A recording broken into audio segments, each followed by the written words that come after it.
no lar é o que revela quem verdadeiramente somos. Jesus disse com firmeza em Mateus 23, 27 e 28: Ai de vós, escribas e fariseus, hipócritas, pois que sois semelhantes aos sepulcros caiados, que por fora realmente parecem formosos, mas por dentro estão cheios de ossos de mortos e de toda imundícia. Assim também, vós exteriormente pareceis justos aos homens, mas interiormente estáis cheios de hipocrisia e de iniquidade. Essa palavra não foi dita para descrentes, mas para homens religiosos, homens que sabiam a lei, que conheciam as tradições, que lideravam cultos e jejuavam. E mesmo assim, Jesus os confronta como mentirosos espirituais, porque sua religião não havia alcançado o coração. E é isso que acontece com muitos hoje.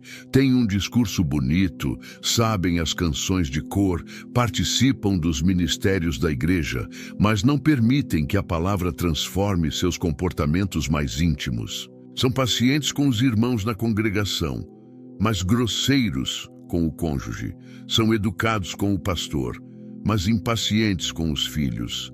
Falam de amor no púlpito, mas vivem com rancor na sala de jantar.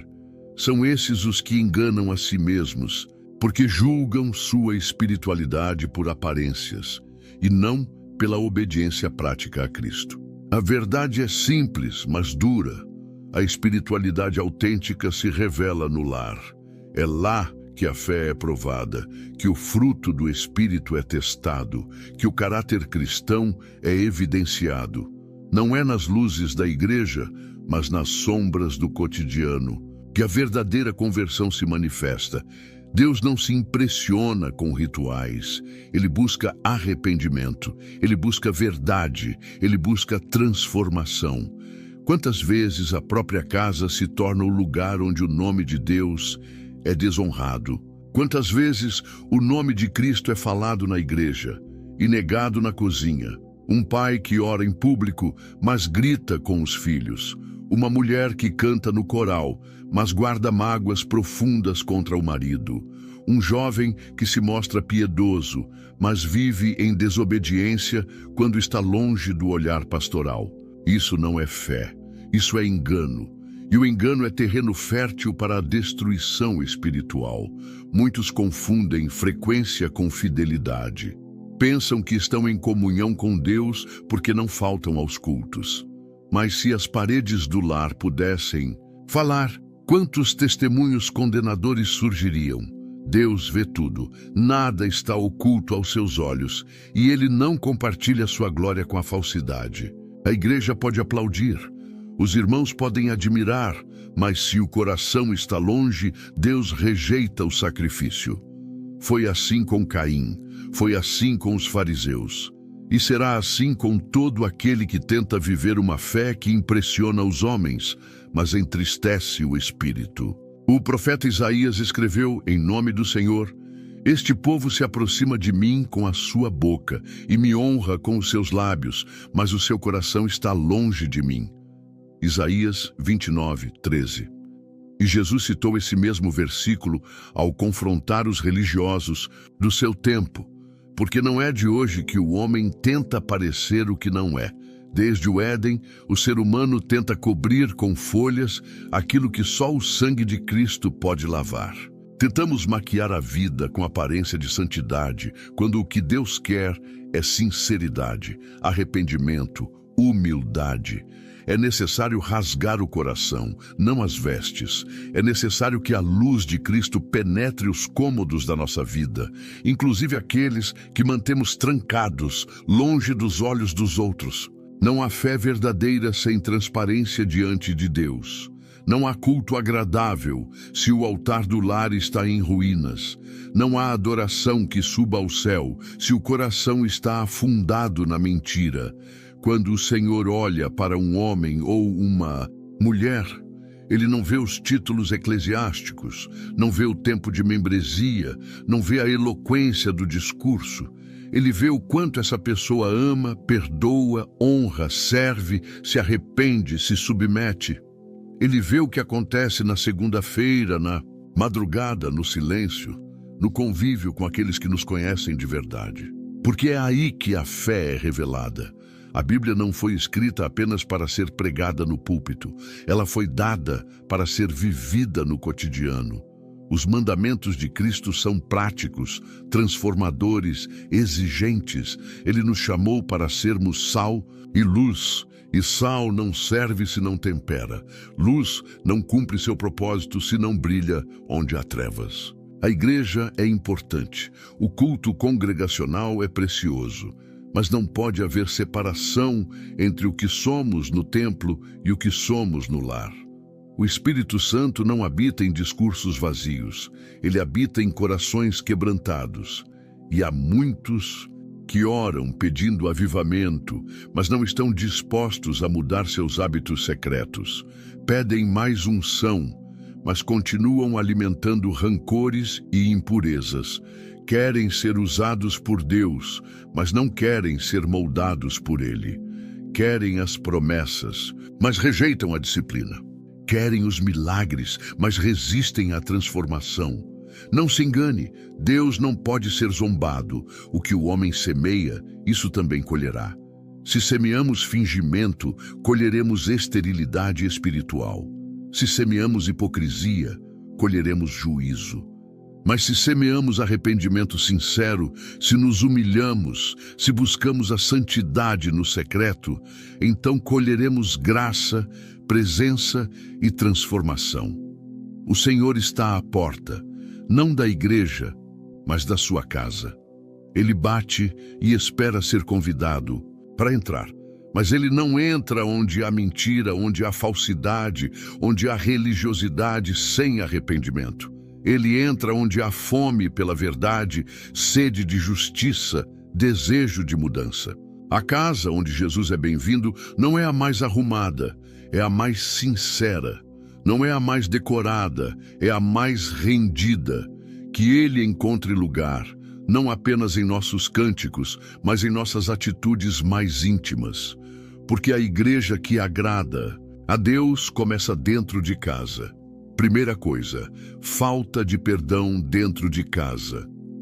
A falta de perdão é uma prisão invisível que transforma o lar em um ambiente hostil, carregado de tensões silenciosas e feridas abertas que nunca cicatrizam. É possível estar com os pés dentro da igreja, com os lábios entoando louvores, e ainda assim carregar correntes pesadas de mágoa contra aqueles que estão sob o mesmo teto. E é aqui que a fé perde seu brilho, onde a espiritualidade começa a se apagar. Porque ninguém pode viver cheio do Espírito Santo enquanto o coração estiver cheio de ressentimento. Não existe paz onde o perdão foi banido. E muitos dos problemas espirituais enfrentados por cristãos dentro da própria casa têm uma raiz clara: o coração endurecido que se recusa a perdoar. Jesus foi claro em sua parábola registrada em Mateus 18, 21, 35.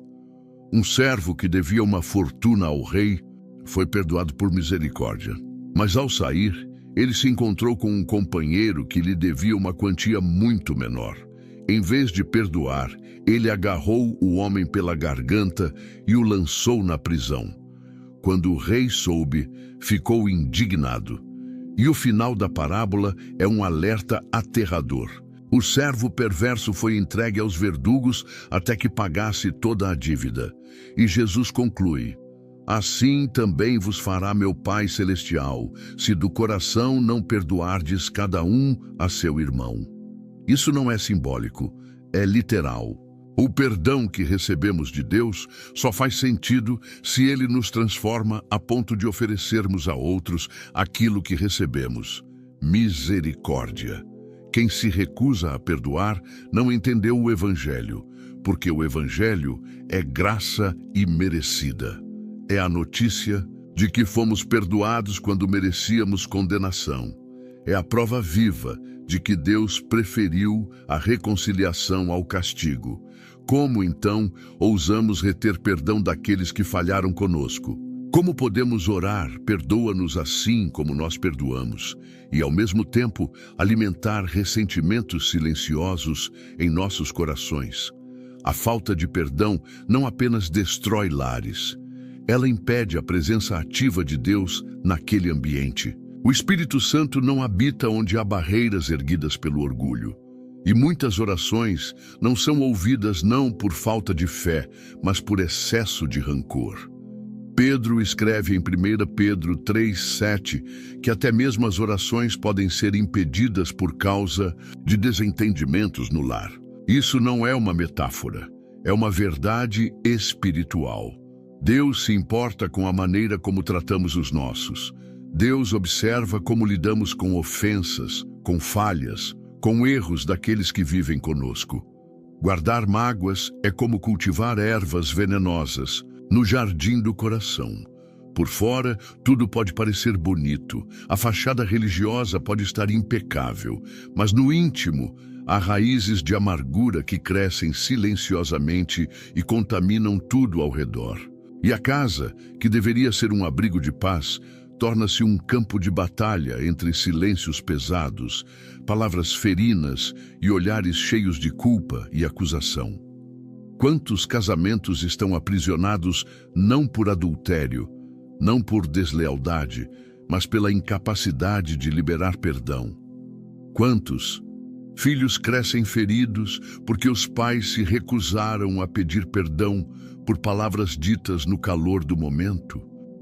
Quantos irmãos em Cristo convivem lado a lado, mas com corações distantes, porque ninguém teve coragem de dar o primeiro passo? O orgulho é uma muralha. O perdão é a chave que a derruba. Perdoar não é esquecer. Perdoar não é fingir que não houve dor. Perdoar é escolher não reter a dívida. É abrir mão do direito de vingança. É declarar: eu fui perdoado por um Deus santo, por isso eu decido perdoar. E essa decisão liberta. Ela abre espaço para que o Espírito Santo volte a se mover. Onde há perdão, há cura. Onde há reconciliação, há restauração. Onde há misericórdia, Deus planta um altar e faz morada. Jesus não perdoou os nossos pecados com indiferença. Ele pagou o preço na cruz. O perdão tem custo, sempre tem. É um ato de rendição, é um sacrifício, mas é também um ato de imitação de Cristo. Toda vez que escolhemos perdoar, estamos nos tornando mais parecidos com o nosso Salvador. Estamos dizendo ao mundo: o amor é maior do que a ofensa. O lar que não pratica o perdão vira campo de influência demoníaca, porque onde há ódio, onde há divisão, onde há dureza de coração, ali há trevas. Efésios 4, 26, 27 nos adverte: irai-vos e não pequeis, não se ponha o sol sobre a vossa ira, nem deis lugar ao diabo. Cada mágoa alimentada, cada conversa evitada, cada desculpa protelada é uma porta aberta para o inimigo habitar dentro do lar. E ele não vem sozinho. Ele traz confusão, desconfiança, frieza espiritual e, pouco a pouco, destruição. O lar cristão deve ser um lugar onde o perdão é cultivado diariamente. Porque somos humanos, vamos falhar. Vamos decepcionar, vamos pecar uns contra os outros, mas se não houver espaço para a reconciliação, a graça será sufocada.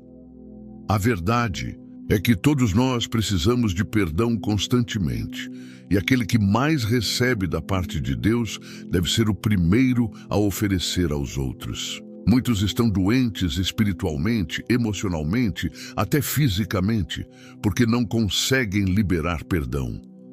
Carregam um fardo que não foram chamados a carregar. E Jesus continua dizendo: vinde a mim todos os que estão cansados e sobrecarregados, e eu vos aliviarei. Mateus 11, 28. Esse alívio começa quando soltamos o peso da mágoa, quando abrimos mão da justiça própria e permitimos que o amor cubra a multidão de pecados.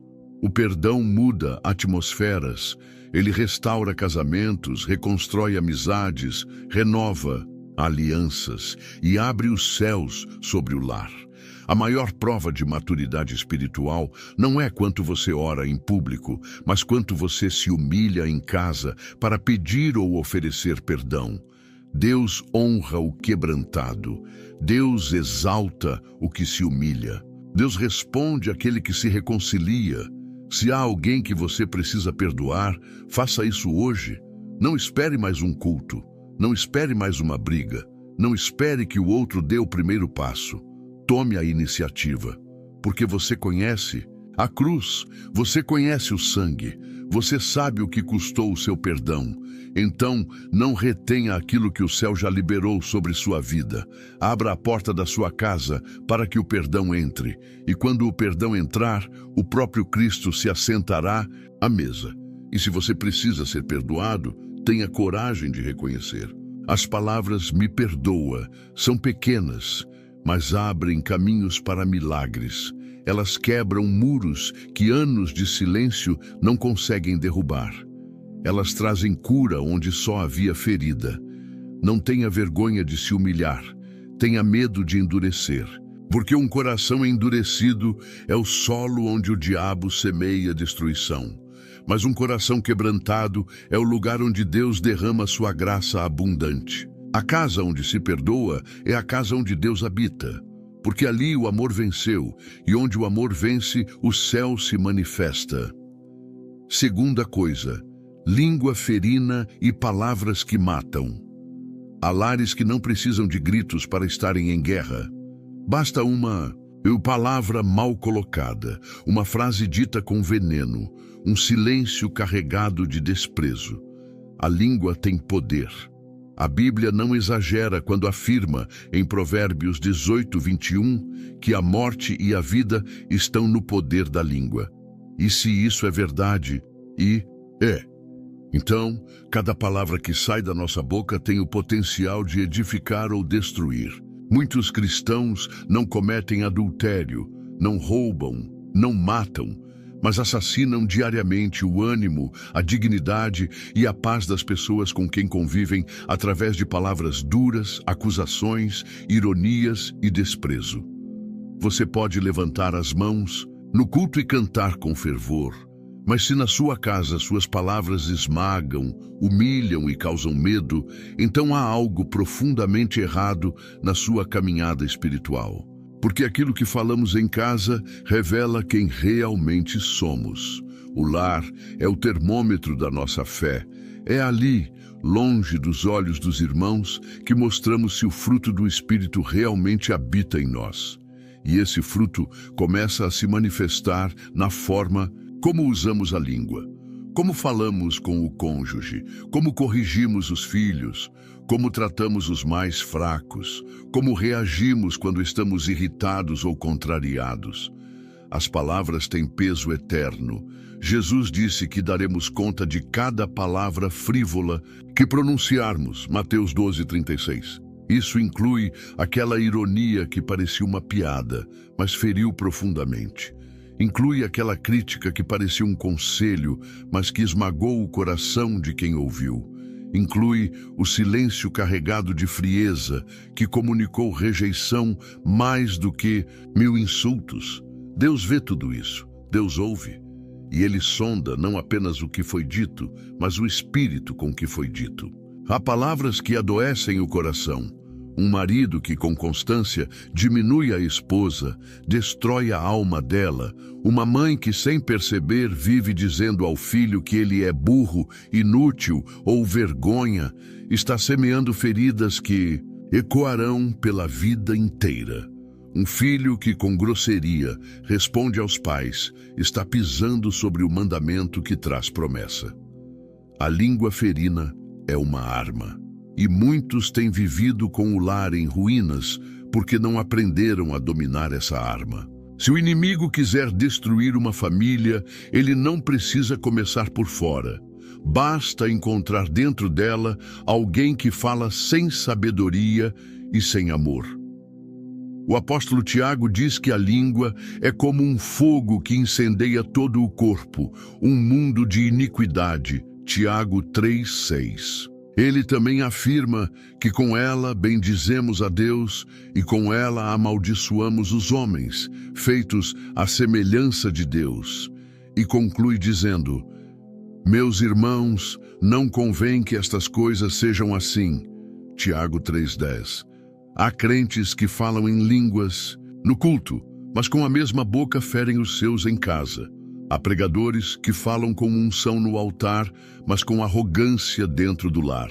Isso é incoerência espiritual. Isso é uma contradição que entristece o Espírito Santo. Jó, em meio à sua dor, ao perder tudo, ao ser injustamente acusado, não pecou com os lábios. Isso é grandioso, porque muitos usam a dor como justificativa para explodir. Mas Jó nos ensina que até mesmo no sofrimento é possível controlar a língua. Quando a esposa o pressionou a amaldiçoar a Deus, ele respondeu com sabedoria e firmeza, sem ofensa, sem insulto, sem ódio. E Deus viu, Deus ouviu, e Deus o honrou. Você pode jejuar, orar, ser dizimista, mas se sua boca é um instrumento de destruição dentro do seu lar, você está vivendo uma espiritualidade incompleta, porque a verdadeira adoração não começa no domingo, ela começa na segunda, quando você escolhe falar com graça, com paciência, com amor. O culto mais poderoso que você pode oferecer a Deus começa com o tom da sua voz em casa. Começa com a escolha de edificar e não destruir. Começa quando você se recusa a ser um canal de morte dentro da própria família. Palavras podem levantar alguém de uma cova emocional.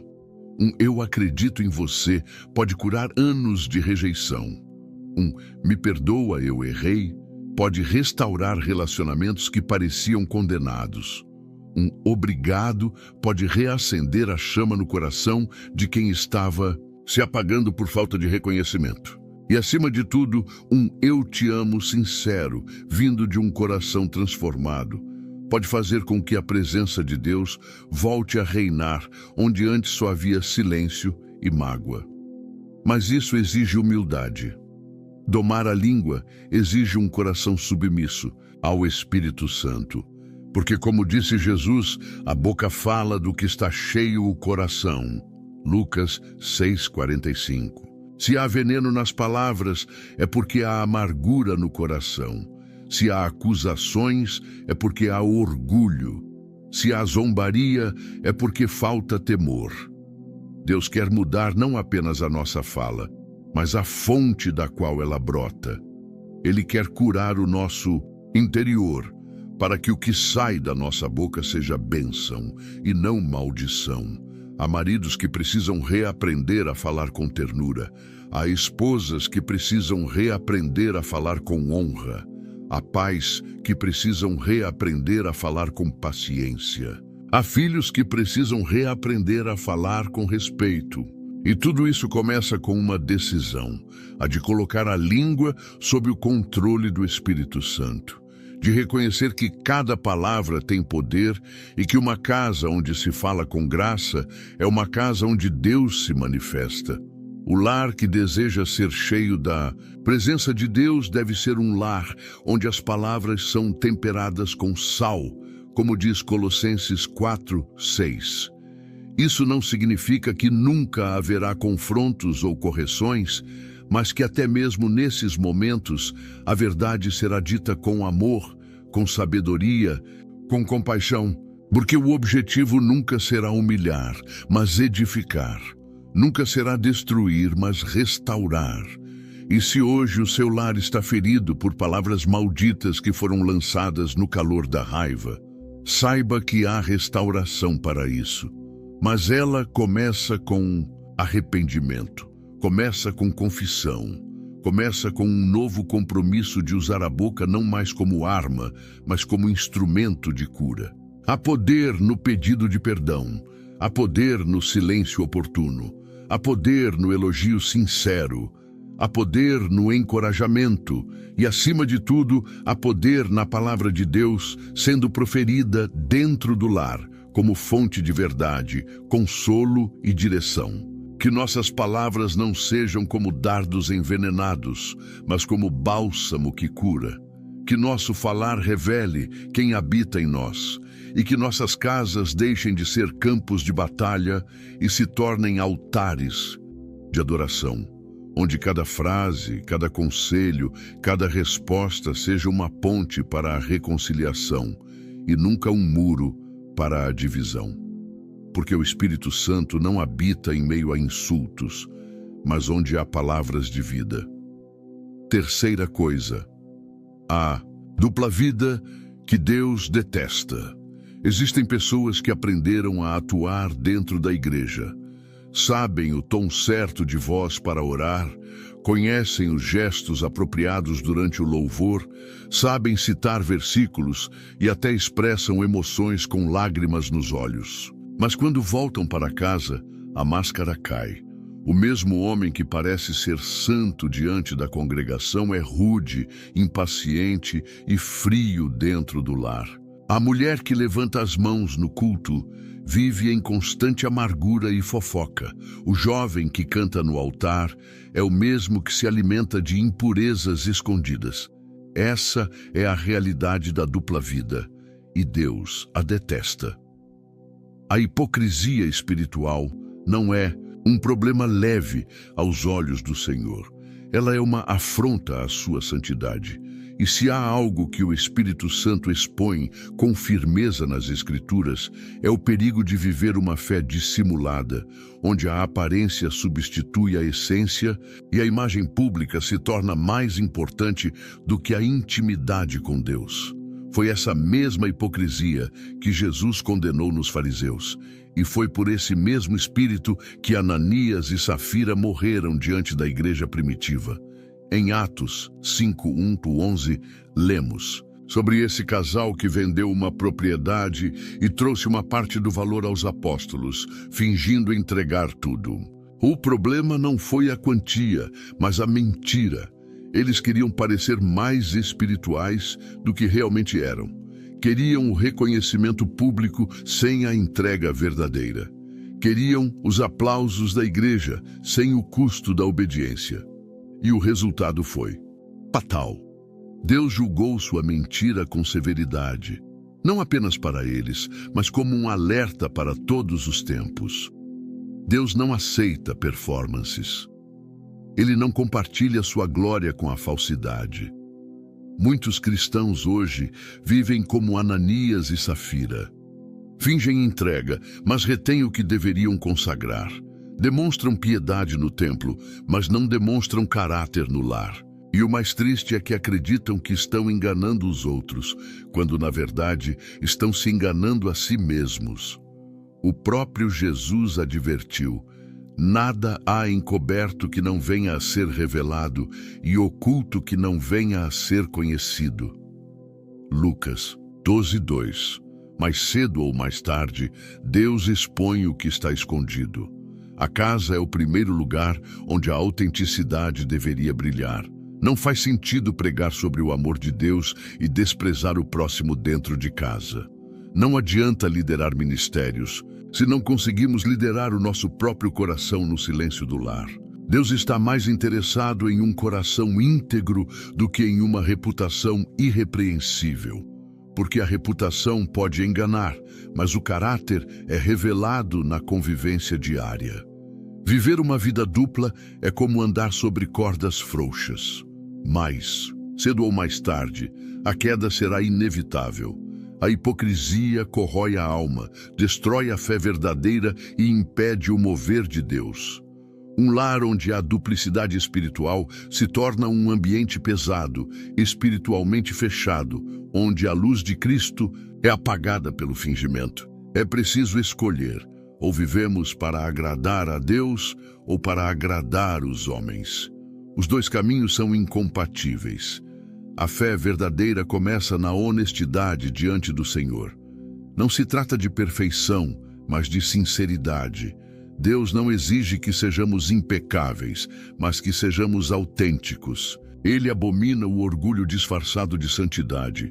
Ele rejeita a adoração que nasce de lábios mentirosos. O salmista declarou: Tu desejas a verdade no íntimo. Salmo 51, 6. Essa é a chave, a verdade no íntimo, quando ninguém está olhando, quando ninguém pode julgar ou aplaudir. Há muitos que estão espiritualmente cansados, não porque o fardo do evangelho seja pesado, mas porque o peso da duplicidade é insuportável. Manter duas vidas exige esforço constante, ansiedade, medo da exposição. Mas quando o cristão decide rasgar o véu da aparência, quando ele abandona a máscara e se apresenta diante de Deus como realmente é, ali começa a verdadeira liberdade. É nesse lugar de rendição que a graça atua com profundidade. O Espírito Santo não se move onde há fachada, ele busca sinceridade. E a sinceridade não é exposta com palavras bonitas, mas com uma vida que confessa suas falhas, que reconhece sua dependência, que se recusa a viver uma fé mecânica e superficial. A igreja não é um palco, a adoração não é um espetáculo. A vida cristã não é um teatro, é uma cruz. E a cruz exige morte do ego, rendição do orgulho e exposição da verdade. Deus está procurando homens e mulheres que vivam o mesmo evangelho em casa e na igreja. Que sejam os mesmos quando estão diante da congregação e quando estão sozinhos diante do espelho. Que tenham um altar dentro de si e não apenas no templo físico. E isso só é possível quando a verdade de Cristo penetra até as camadas mais profundas do coração. A hipocrisia espiritual também destrói a fé daqueles que estão ao redor. Filhos que crescem vendo pais que são uma coisa na igreja e outra em casa, acabam se afastando de Deus. Cônjuges que convivem com crentes teatrais perdem o respeito pela fé. Irmãos que são vítimas de mentiras espirituais dentro do lar têm suas almas feridas. A duplicidade é um veneno lento e silencioso, mas devastador. A integridade não é medida por cargos eclesiásticos, nem pelo tempo de caminhada. É medida pelo quanto a palavra de Deus molda nosso comportamento quando ninguém está nos observando. É medida pela coerência entre o que pregamos e o que praticamos. É medida pela luz que irradiamos dentro da casa, no trabalho, nos relacionamentos mais próximos. Se há algo que precisa ser confessado, que seja confessado agora. Se há máscaras que precisam cair, que caiam hoje. Se há uma fachada que tem sustentado sua imagem diante dos outros, mas que não reflete a verdade do seu interior, que ela seja derrubada pela graça. Deus resiste aos soberbos, mas dá graça aos humildes. E a humildade começa quando reconhecemos que não há poder na aparência, mas na entrega. Viver uma fé sincera é libertador. Não há mais medo de ser exposto porque o que existe é verdade. Não há mais esforço para sustentar uma imagem, porque o coração já está rendido. Não há mais ansiedade para aparecer, porque a única preocupação é ser. E quando o cristão vive com transparência diante de Deus, o céu se abre sobre sua casa. A paz reina. A presença de Deus é constante. A oração tem poder. A palavra cria raízes. A comunhão é verdadeira. A vida cristã não é sobre parecer cristão. É sobre ser transformado por Cristo. Não é sobre impressionar homens. É sobre agradar a Deus. E agradar a Deus começa com a verdade no íntimo. O Senhor não está procurando artistas religiosos. Ele está procurando adoradores em espírito e em verdade. E esses adoradores não se escondem atrás de máscaras, não vivem de fachada, não se alimentam de elogios humanos. Vivem com o coração totalmente rendido, completamente exposto diante do trono. E é nesses que ele habita, é nesses que ele age, é nesses que ele se manifesta com poder. Quarta coisa, pecados escondidos que continuam sendo alimentados. O ChatGPT disse: existem pessoas que se acostumaram a viver com o pecado escondido, como quem convive com uma serpente debaixo da cama. Sabem que está ali. Sentem os efeitos.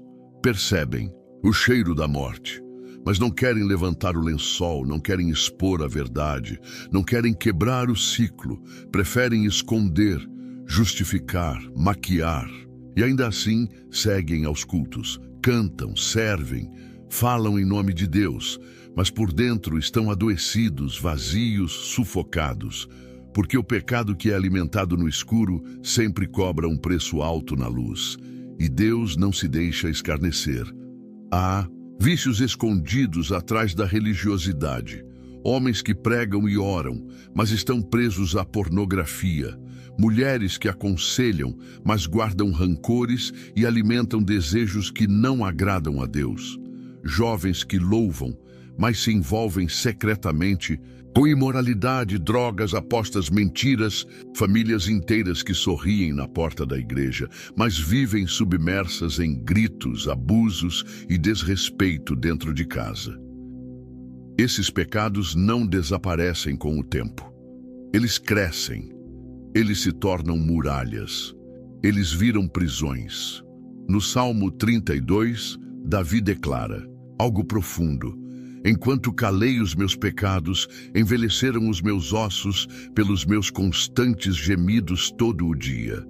Porque de dia e de noite a tua mão pesava sobre mim. O meu vigor se tornou em sequidão de estio. Confessei-te o meu pecado, e a minha iniquidade não mais ocultei. Disse: confessarei ao Senhor as minhas transgressões, e tu perdoaste a culpa do meu pecado. Davi nos mostra que guardar o pecado é um veneno para a alma. Ele sentiu isso no corpo, no espírito, na mente. Mas quando expôs a verdade, quando rasgou o véu do segredo, Deus trouxe cura. Não existe libertação sem confissão, não existe cura sem confronto. E não há comunhão com Deus enquanto o coração estiver em aliança secreta com o pecado. Deus não habita onde o pecado é tratado como hóspede de honra. Ele habita onde o pecado é tratado como inimigo, como algo que precisa ser arrancado com urgência. O Espírito Santo não unge lábios que mentem, mãos que roubam, olhos que desejam o mal. Ele unge corações que odeiam o pecado e lutam para viver na luz. A igreja não pode ser usada como esconderijo.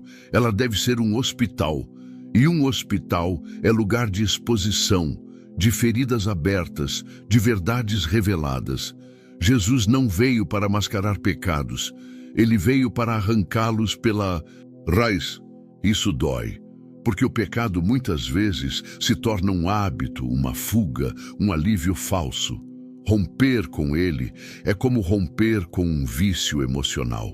Mas é necessário, porque enquanto o pecado for alimentado no escuro, ele continuará dominando o ambiente.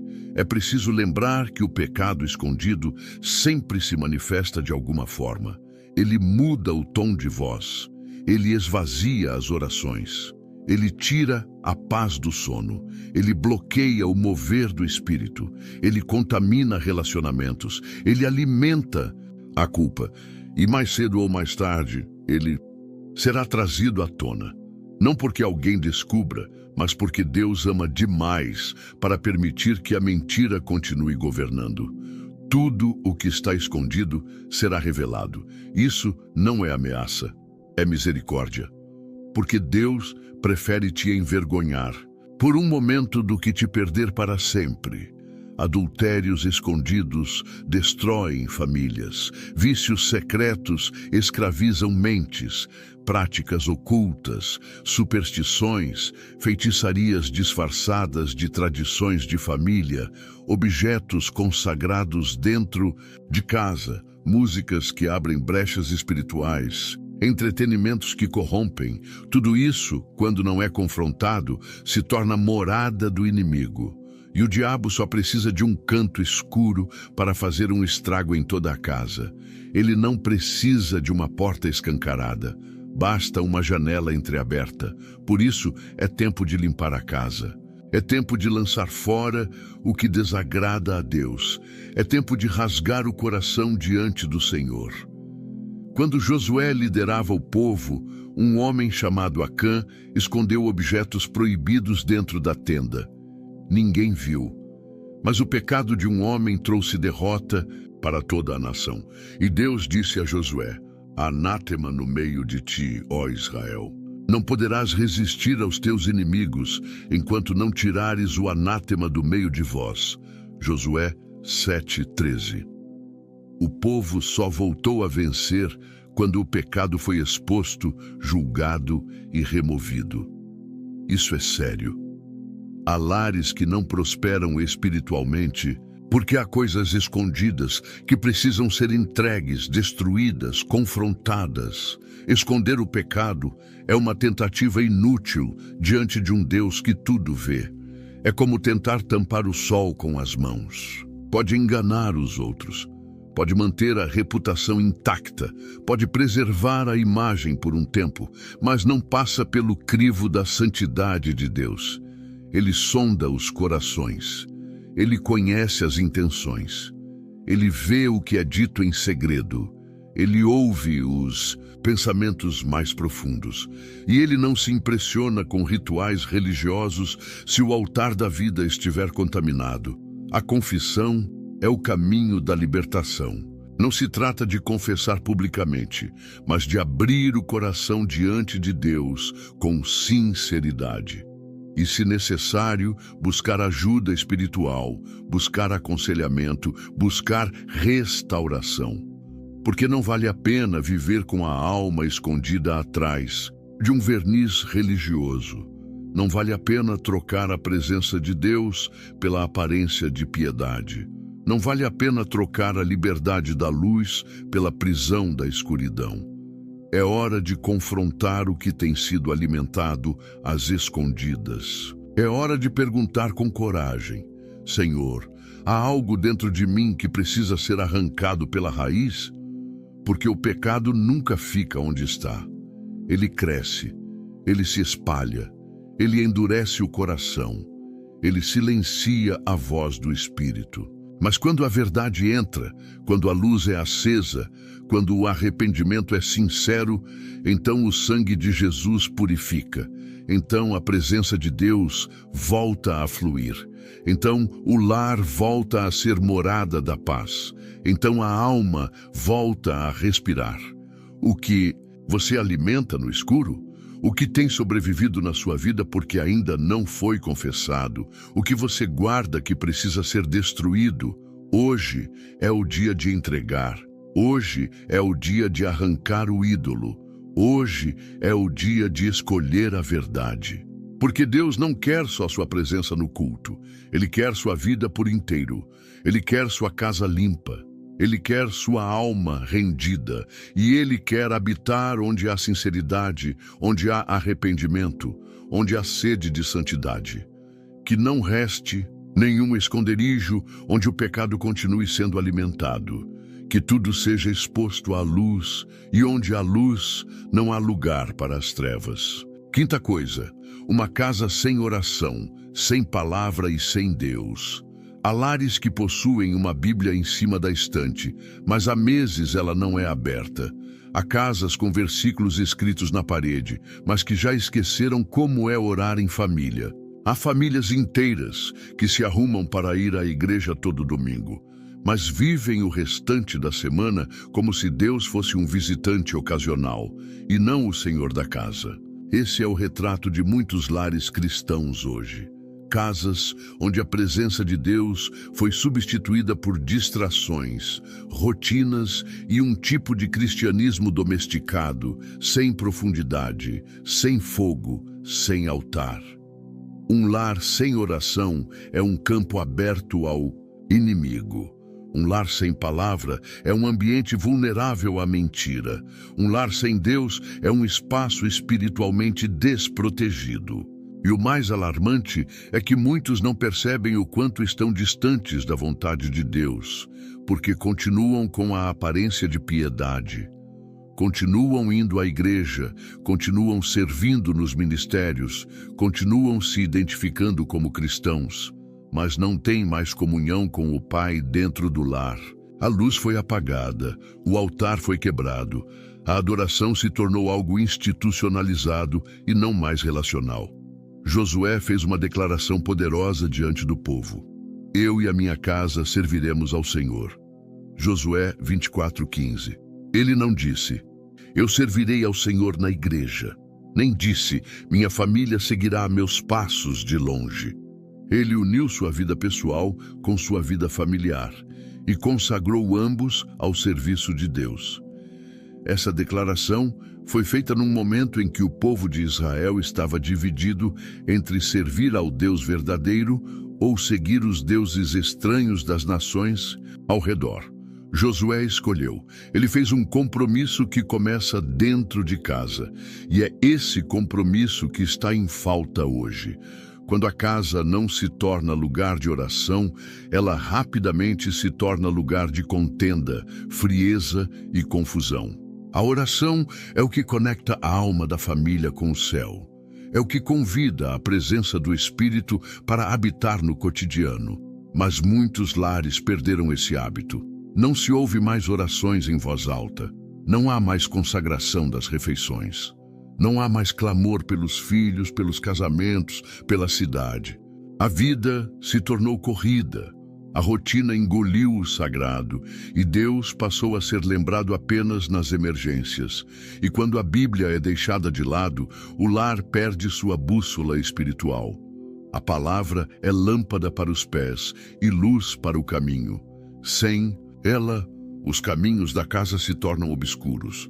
As decisões se baseiam no que parece certo, não no que é justo. Os conselhos dados aos filhos se tornam conselhos do mundo, não direções de Deus.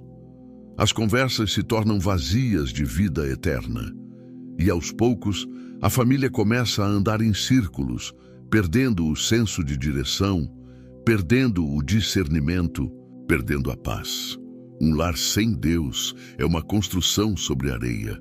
Pode parecer firme nos dias de sol, mas quando a tempestade vier, e ela virá, tudo o que não tiver raízes em Cristo vai ruir. E muitos percebem isso tarde demais, quando os filhos já se afastaram, quando o casamento já está desgastado, quando o coração já está endurecido. Mas a boa notícia é que ainda é possível reconstruir o altar. Ainda é possível reacender a chama. Ainda é possível restaurar a presença. Mas isso exige decisão, exige prioridade, exige quebrar a rotina e colocar Deus no centro, não nas margens. Exige desligar a televisão, fechar o celular, silenciar o barulho da casa e abrir espaço para a voz do Espírito. Não se trata de criar um culto doméstico elaborado. Comece com passos simples. Leia um salmo com sua família. Ore com seu filho antes de dormir. Agradeça a Deus pelas refeições. Compartilhe uma promessa bíblica pela manhã. A fé cresce no ambiente da constância. Pequenos atos de devoção constroem grandes fortalezas espirituais. E se você vive sozinho, saiba que o altar também pode ser erguido aí. Um lar com uma só pessoa, mas cheio da presença de Deus, tem mais glória do que uma casa cheia de vozes, mas vazia de fé. Deus não busca quantidade, Ele busca verdade. Ele busca um coração que deseja sua presença acima de tudo. E quando ele encontra esse coração, ele se revela, ele enche, ele transforma. Não espere um culto para se encontrar com Deus. Torne sua casa um lugar de encontro. Deus quer visitar sua sala, sua cozinha, seu quarto. Ele quer caminhar com você pela manhã. Ele quer te ouvir ao entardecer. Ele quer ser honrado à noite. Ele não quer ser apenas uma parte da sua vida. Ele quer ser a base, o centro, o tudo. Quando a oração volta, a atmosfera muda. Quando a palavra é lida, a mente é lavada. Quando o louvor é entoado, o ambiente se enche de glória, e quando o Espírito habita, o lar se torna inviolável. Os ataques vêm, mas não prevalecem. As tempestades sopram, mas não derrubam, porque a presença de Deus sustenta, guarda e protege. É necessário lembrar que nossos filhos não aprenderão a buscar a Deus apenas nos cultos. Eles aprenderão, principalmente ao observar nossa devoção diária. O que eles veem em casa moldará sua fé mais do que qualquer mensagem de domingo. Se queremos uma geração temente ao Senhor, precisamos plantar a semente no ambiente onde eles crescem. Isso não depende da igreja, depende de nós. Talvez você perceba hoje que sua casa se tornou um espaço silencioso espiritualmente. Talvez a oração tenha sido esquecida. Talvez a Bíblia esteja empoeirada. Talvez Deus esteja à porta, esperando ser convidado de volta. Se for o caso, não endureça o coração. Comece agora. Comece com um simples clamor. Senhor, volta a habitar aqui. Ele responde orações assim. Ele se move onde há arrependimento e sede. Ele visita o lar que o deseja. Ele restaura o altar que foi derrubado. Que sua casa não seja apenas endereço físico, mas morada da presença. Que cada cômodo seja cheio de paz. Que cada parede ecoe louvor. Que cada refeição seja uma celebração da bondade de Deus.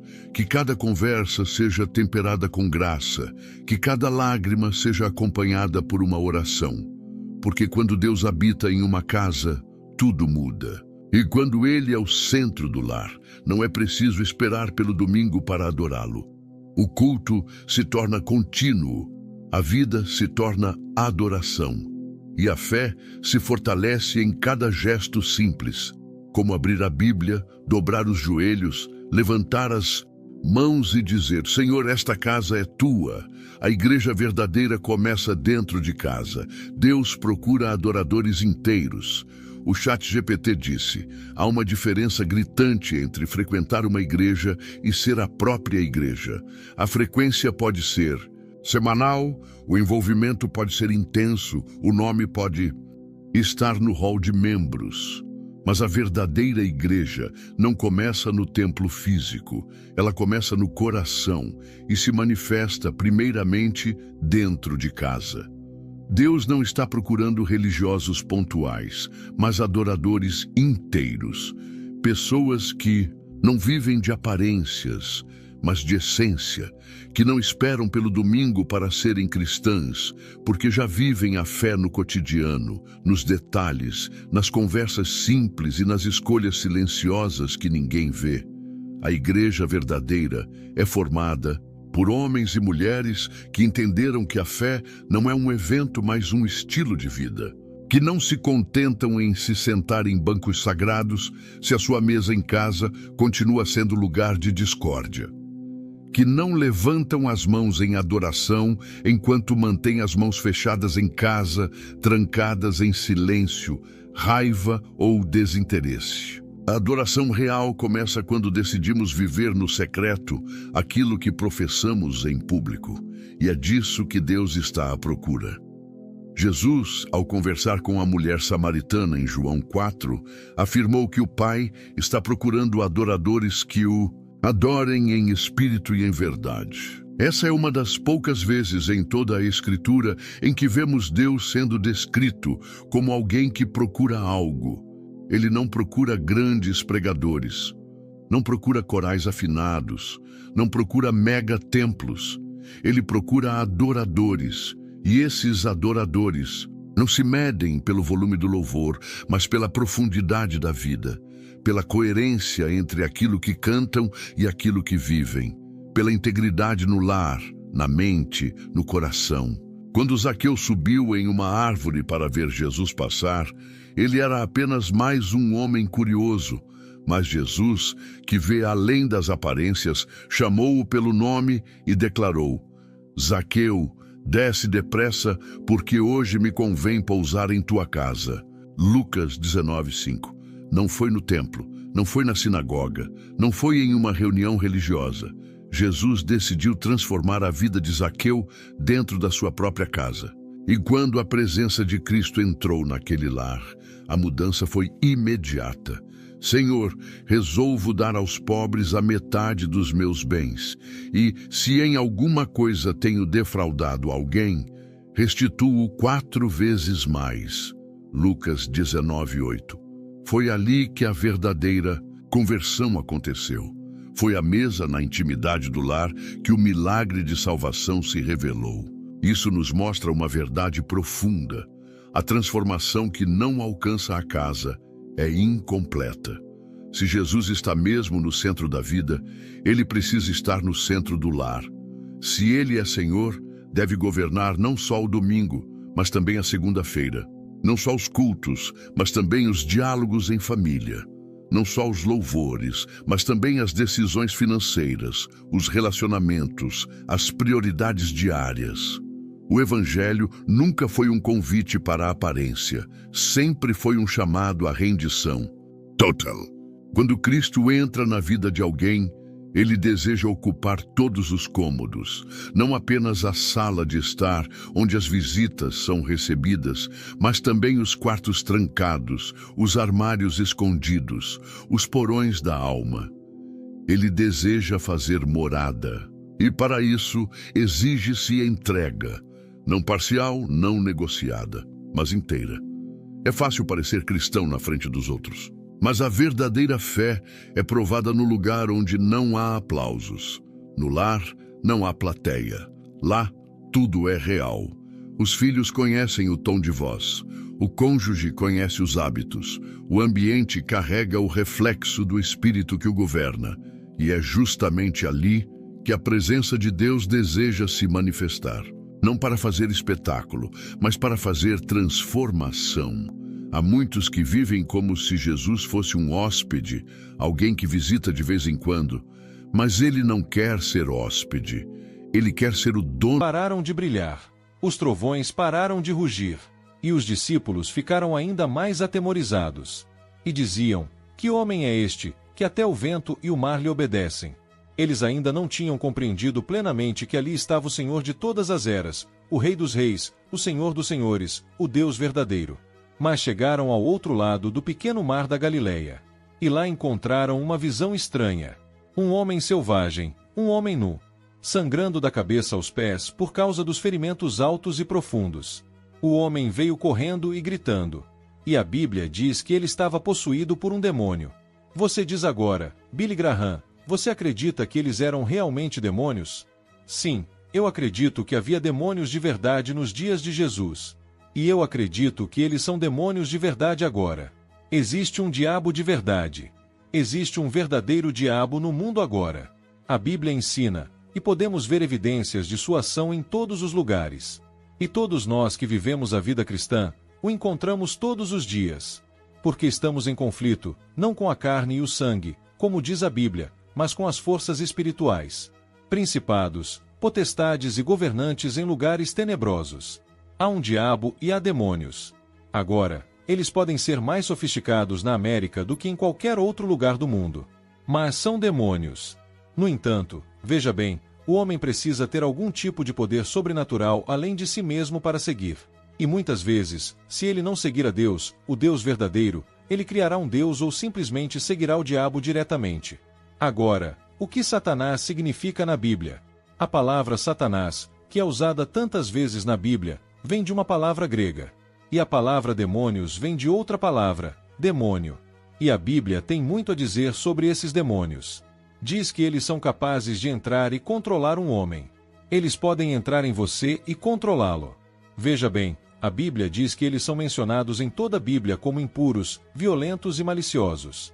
A Bíblia diz que eles estão em conflito até mesmo com os cristãos atualmente. Eu não acredito que um cristão possa ser possuído pelo diabo. Não creio que um verdadeiro crente nascido de novo possa ser possuído por demônios. Mas os demônios o incomodarão, irritarão, assediarão e trabalharão contra você dia e noite. E no momento em que você receber a Cristo como seu Salvador, saberá que o diabo está bem vivo. Não estamos lutando contra carne e sangue, mas contra princípios e potestades. Agora, cada pessoa aqui ouve isso. Toda pessoa fora de Cristo corre o risco de possessão demoníaca. Você, eu, possivelmente estamos sujeitos à possessão demoníaca. Você sabia que uma das terríveis características do julgamento no fim do mundo será que novos demônios serão tirados do abismo e se tornarão personagens poderosos que causarão violência e problemas em todo o mundo? E às vezes penso que outra pessoa precisa ser libertada nos últimos anos. Demônios das drogas. Existe uma relação entre bruxaria e drogas, segundo a Bíblia. Esse demônio do alcoolismo, 7 milhões de alcoólatras crônicos nos Estados Unidos, foram invalidados pela obsessão sexual pelo álcool. Conheci pessoas que me disseram que eram realmente obcecadas por isso. Eles não conseguiam pensar em mais nada. São como as pessoas da época de Noé, cuja imaginação era mais intensa até o julgamento chegar. Acredito que grande parte disso se deve ao poder demoníaco que enfrentamos em nossa geração. Você diz, Billy Graham, isso não é só o diabo, nós somos nós mesmos. Claro, mas veja bem, nós caímos fora da nossa comunhão com Deus por causa da tentação do diabo. O diabo estava lá no princípio e esteve lá o tempo todo. E o único poder no mundo que pode derrotar Satanás é o Senhor Jesus Cristo. E você pode dizer em nome de Jesus e isso é forte. Veja, você pode citar a palavra de Deus e ele fugirá de você. Você sabia que Jesus foi atacado pelo diabo no deserto quando estava fraco, com sede e fome? O diabo veio e o atacou 3 vezes. Jesus nunca discutiu com ele, nunca debateu com ele. O que Jesus fez? Jesus apenas citou as Escrituras. É por isso que é importante memorizar as Escrituras. É por isso que lhe damos versículos para memorizar quando você vier a Cristo. É importante que você memorize as Escrituras, para que você tenha Escrituras para citar o diabo na hora da tentação. A Bíblia ensina que Deus nunca tenta ninguém. Se você for tentado a fazer o que é errado, é o diabo tentando você. E a maneira de vencer essa tentação é citando as Escrituras. E sejam cheios do Espírito Santo de Deus e andem na vontade de Deus como Jesus estava na tentação. Agora, quero que vocês observem este homem que veio correndo em direção a Jesus naquele dia, quando ele desembarcou do outro lado do Mar da Galileia. Observe algumas coisas sobre ele. Isso revela um espírito imoral na visão estonteante de toda a sujeira e poluição nos Estados Unidos hoje. Não estou falando da poluição atmosférica, que já é ruim o suficiente. Estou falando de poluição espiritual e moral. Temos um espírito impuro que parece ter se estabelecido nos Estados Unidos e no mundo. Parece que as pessoas estão sentadas tentando pensar em novas maneiras de fazer o mal, novas formas de violência, novas formas de odiar, novas formas de perversão sexual. Um espírito imoral estava no controle dele e daquele homem. E Jesus olhou para aquele homem que estava com um espírito imoral, um poder sobrenatural. E então notaram que ele não usava roupas. Veja o aumento da nudez hoje em dia. Hoje me pergunto se o diabo tem algo a ver com isso. Você mal consegue ir ao cinema. Disseram-me hoje que não há cena que não tenha nudez, obsessão por nudez. Este homem estava sem roupa. E então percebi que ele tinha transtornos mentais. 1 em cada 4 americanos. No momento, 1 em cada 4 famílias é afetada de alguma forma por transtornos mentais. E mais da metade de todos os hospitais nos Estados Unidos estão, no momento, ocupados por pacientes com problemas mentais. Cortem bastante disso. Eles são demônios. Não sei por que não poderia dizer que todos que estão em um hospital psiquiátrico têm um demônio, o que não é verdade. Muitos deles têm problemas orgânicos e psicológicos que podem não ter nada a ver com o diabo. Mas há muitas pessoas que, estou convencido, estão sob o poder e a influência de demônios que sofrem de distúrbios mentais. E então perceberam que ele era incontrolável, que ninguém conseguia controlar esse sujeito. Tentaram amarrá-lo, tentaram prendê-lo, tentaram interná-lo em um hospício. Ele explodia tudo. Tinha poderes sobrenaturais. Era um homem violento. Houve um tempo em que havia tanta violência que todos queriam paz e levantavam um sinal de paz, e todos nós acreditamos na paz. Mas, de alguma forma, não conseguimos paz. Violência, tumulto, brigas e assassinatos. Alguns jornais hoje em dia, nas nossas grandes cidades, não publicam mais os assassinatos. São tantos todas as noites. Eles apenas os listam em algum lugar. E você pode olhar para um determinado lugar e lê-lo, como se fosse uma notícia comum. Quantos roubos ontem à noite? Quantos roubos ontem à noite? Quantos assassinatos ontem à noite? Violência, violência, violência. Esta é uma característica do diabo e dos demônios. E eu quero lhe dizer que não evitaremos isso apenas com mais poder policial. Precisamos ter poder de oração e poder espiritual. Precisamos ter pessoas de joelhos orando e precisamos ter um despertar espiritual neste país. Então observe que ele viveu entre os mortos. A Bíblia diz que esse sujeito vivia nos túmulos. Ele morava em um cemitério. E você sabia que a Bíblia ensina que estamos mortos em nossos crimes e pecados antes de virmos a Cristo? Seu corpo está vivo, mas sua alma, seu espírito, está morto para Deus. Você precisa ser vivificado. E você pode ser vivificado esta noite se deixar Jesus tocar sua vida. Deixe-me dizer que Jesus Cristo pode entrar em seu coração agora mesmo e tirar essa culpa.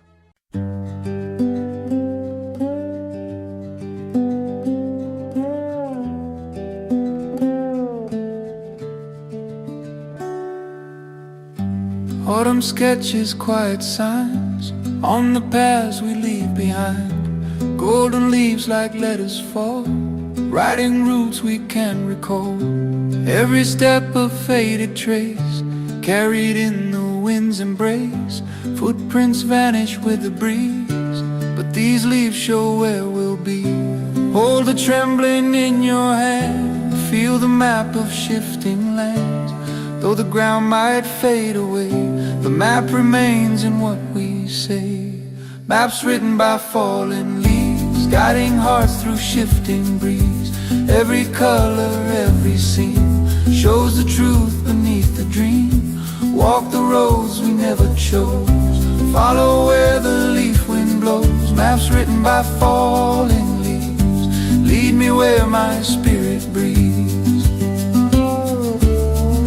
Shadows dance in amber light, shaping stories out at night. Lanes of gold and lanes of rust, trust the path that drifted dust. If the world forgets your name, don't you dare forget the flame. In the rustle of the trees, your direction rides the breeze. Lift your eyes to open skies, where the fallen leaf survives. In the drift and in the fall, find the map beyond it all. Maps written by fallen leaves, guiding hearts through shifting breeze. Every color, every scene shows the truth beneath the dream. Walk the roads we never chose, follow where the leaf wind blows. Maps written by fallen leaves, lead me where my spirit breathes.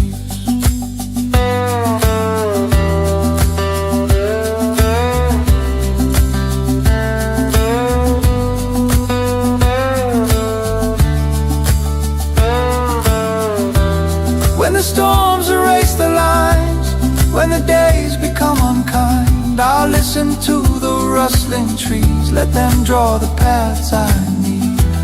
No direction carved in stone, only wings of winds we've thrown. I'll wander with a heart that grieves, yet guided by those fallen leaves. Maps written by fallen leaves carry hopes through silent eves. Every bend and every turn teaches what we need to learn. Even if the path deceives, I'll believe in what it gives. Maps written by fallen leaves lead me home when hope believes. Oh.